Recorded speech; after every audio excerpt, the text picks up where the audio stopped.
I hope that Sparkle Sparkle Kira high was worth it, Jan. I hope mass deleting all those people just to get your next hit of that Sparkle Sparkle Kira was worth it. My gosh, I swear I'm still stuck on this idea of these girls just being obsessed with Sparkle Sparkle Kiras, all for the sake of their Shuji, deleting a bunch of people. I feel like at this point, Nyan's not really redeemable. I mean, yes, technically she doesn't really truly know what she was doing there, but I think she does. I think she had a hint there. I mean, you're going to that device, you're setting in these coordinates and whatnot, you're shooting off this massive thing. Granted, she could possibly know that Coup was not at the other side of those coordinates, but still, it's like, girl, is it worth it? Are these Sparkle Kiras worth it? Is Shuji that worth it?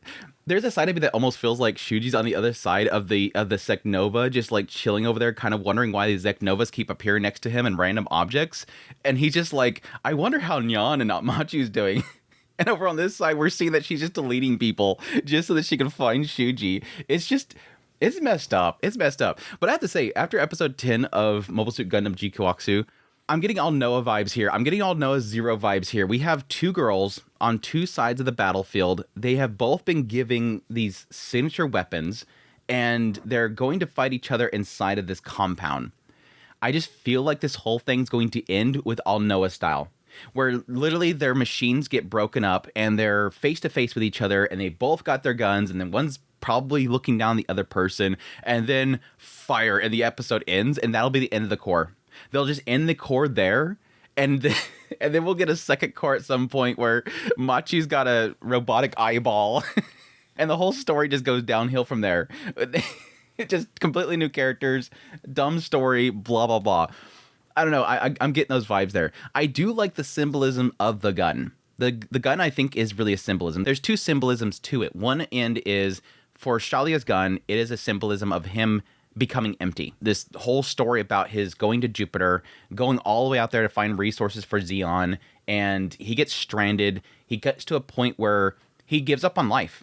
He literally got to a point where everything was empty. I'm never going back. We're stuck here. I can't even imagine the idea of somebody being stuck in a spaceship that's not functioning, stuck in the void, basically. Nothing around them, nowhere to go to. They're just trapped in a capsule. And it doesn't really imply how long he was out there, but the amount of time that he was out there, he gave up on life. He gave up on everything. He was empty. And then he finally, right before he pulled that trigger, which literally is the point where he's committed, this is it. Bam, everything fires back up. He comes back and then finds that everything is destroyed. Half of humanity is wiped away. And everything that he's been fighting for, this noble cause of the Zeon and Space Noids, was all just somebody's tool. He comes back to that. The only thing that he really has at that point is when he meets Char, and Char gives him this semblance of something. I like how they kind of point out from Machi's perspective, oh, so he was empty like you. You called it. Both him and Char have this emptiness about them, but Char has ambition.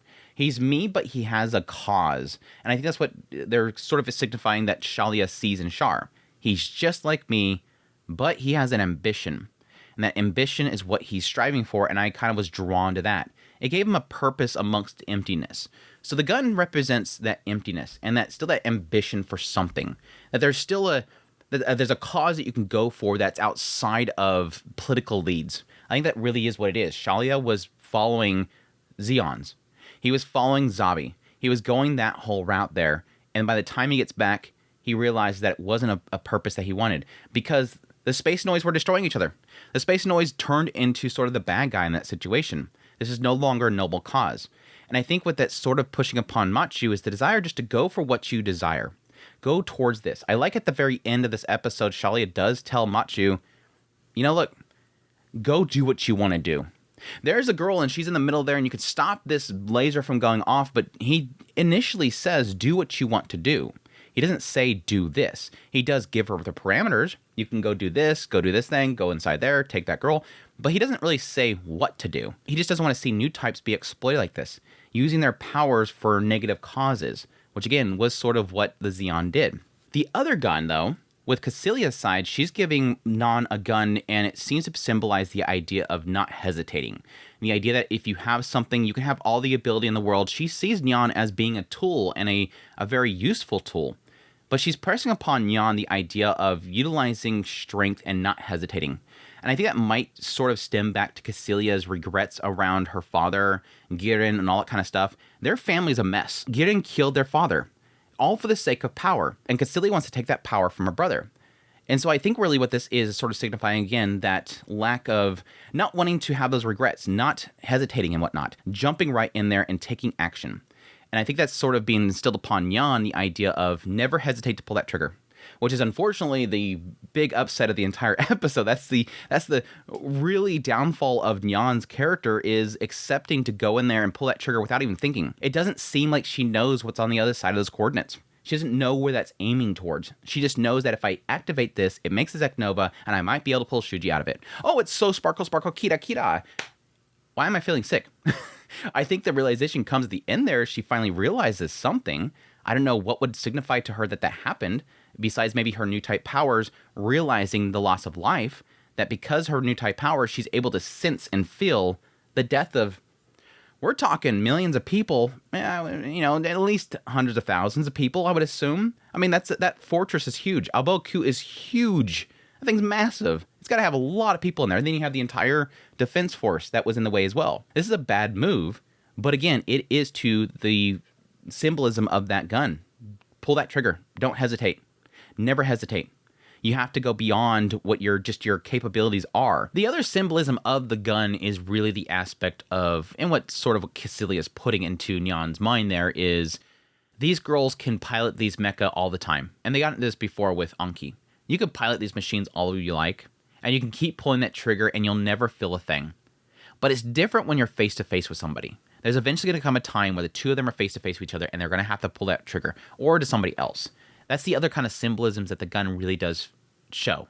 The idea this thing is different when you use it than when you press that button on the Mobile Suit or Gundam. So I kind of see this where they're going with those two guns. They're symbolisms, at the same time they are also, in the end, going to be tools that are going to be used against each other.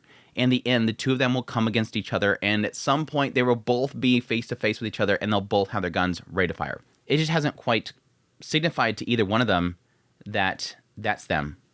Nyan can probably assume that Machu's in that cockpit, but she could also believe that's going to be Xavier. I don't know if there's anything that's so far that really kind of would give Machu the indication that Nyan would be in that cockpit. But I would assume that eventually they're going to figure that out. And it's probably going to be the point in which they're both broken, they're both face-to-face with each other.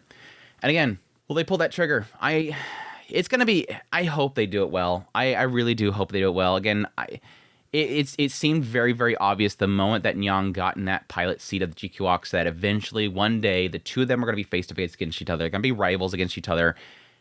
Please don't make it cheesy.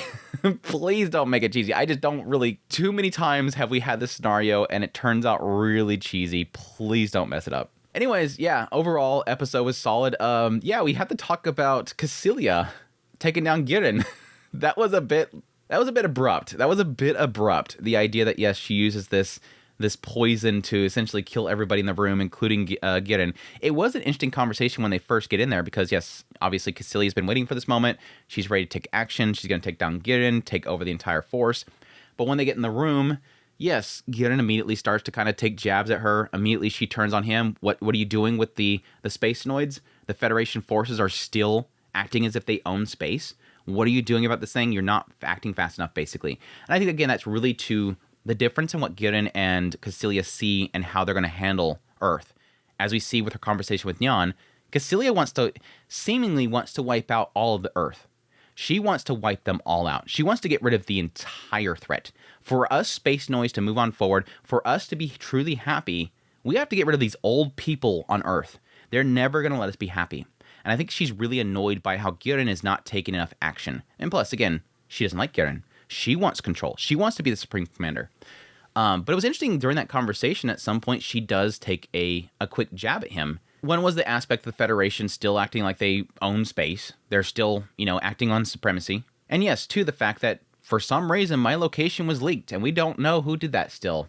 And yeah, there's this whole Saikamu thing that was sent to take me out. That's a big threat. And this is where we get that conversation between the two of them where it seems like Girin is acting like he has no involvement with the Saikamu. Again, the assumption there was that the Saikamu was sent by the Federation forces to take down Casilia, and it seems like she's sort of hinting at it being Girin that did that. And he's just kind of downplaying it. You're still talking about that new type stuff.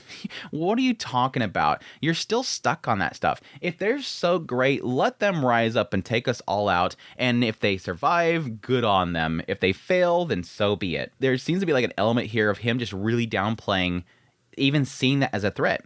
Which, yes, you can see it as him essentially not taking it seriously.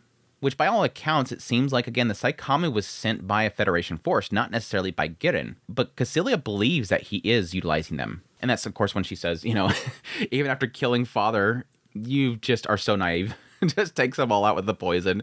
Yeah, it is interesting here because she doesn't like the idea of using the patricide. And yet she decided that this was, you know, warranted. This is justified.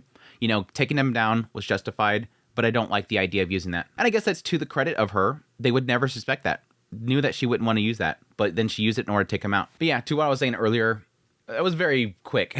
I was expecting we at least get a little bit more conversation there. It would kind of drag out a little bit more. But I guess to the credit of her and what Shalia kind of says later on, she's one step ahead of me. Shalia was not expecting her to take a move that quickly and essentially outplay him. As Shalia says in this episode, this was the point in which he was going to take them both out. He was expecting them to be in one place, and he could utilize the moment to take them both out. Casilia outplayed him. Anyhow, what else was in this episode? We did have that during that conversation between Machu and Shalia. He does once again confirm that this Lala inside of the Rose of Sharon is one from another side.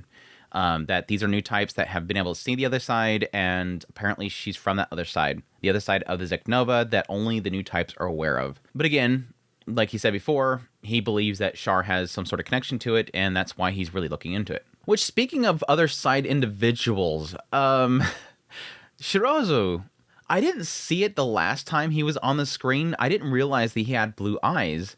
And so when I seen the blue eyes again this time, when he was inside that command room and he ran out, it seemed like this guy's going to be important. Obviously, it seemed like he's seen a threat before anybody else and got the hell out of there. It seemed like he was very much so involved and planted into this whole project for the solar ray.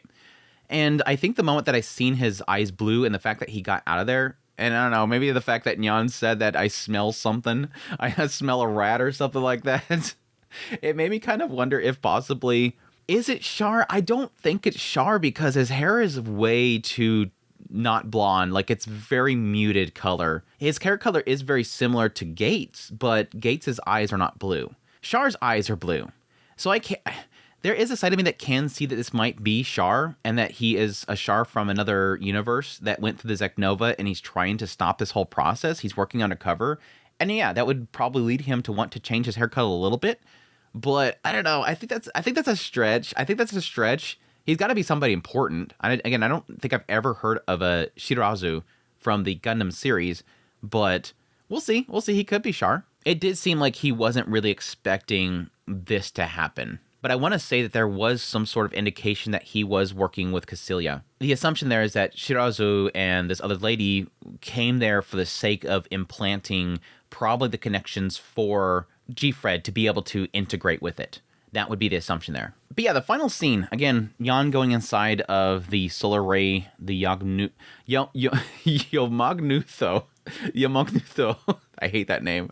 Going inside the solar ray thing, going inside there, again, taking out the little command center, going over, interfacing with it, putting the coordinates in, and then, yeah, setting off a Zeknova to nuke this entire command center, meteorite space center place.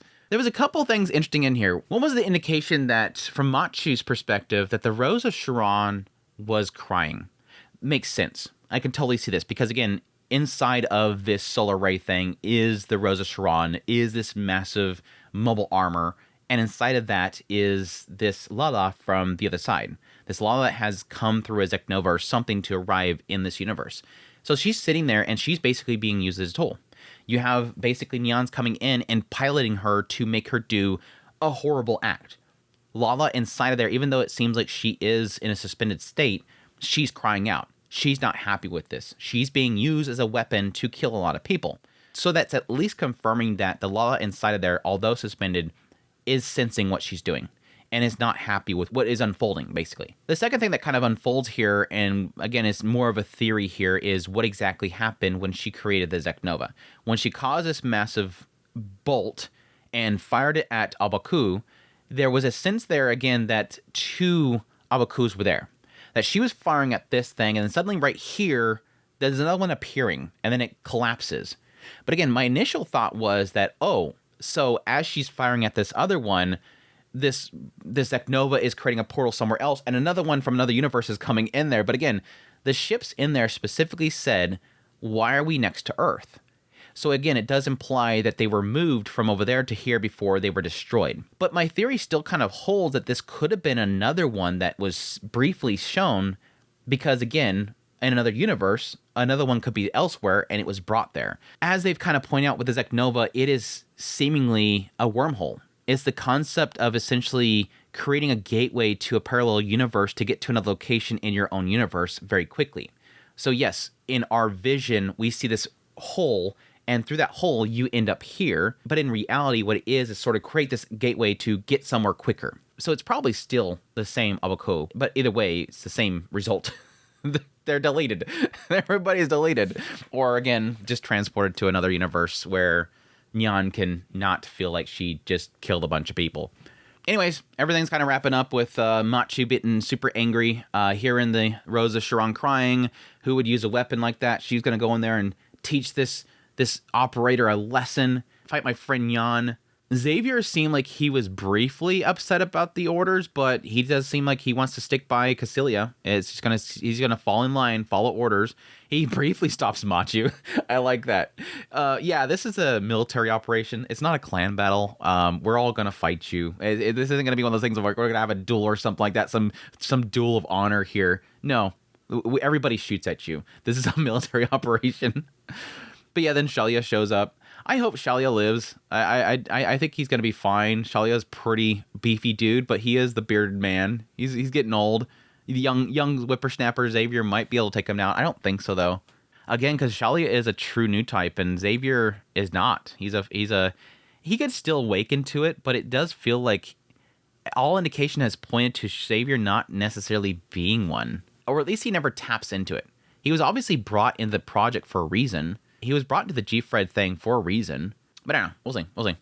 Anyways, that's my thoughts on episode 10 of GQuuuuuuX. Hope you guys enjoyed my video. As always, if you did, hit the like button down below, comment, love and style the episode. Additionally, if you like this content and you want to support channel more, I have links in the description below. Greatly appreciate it. Until next time, y'all take care.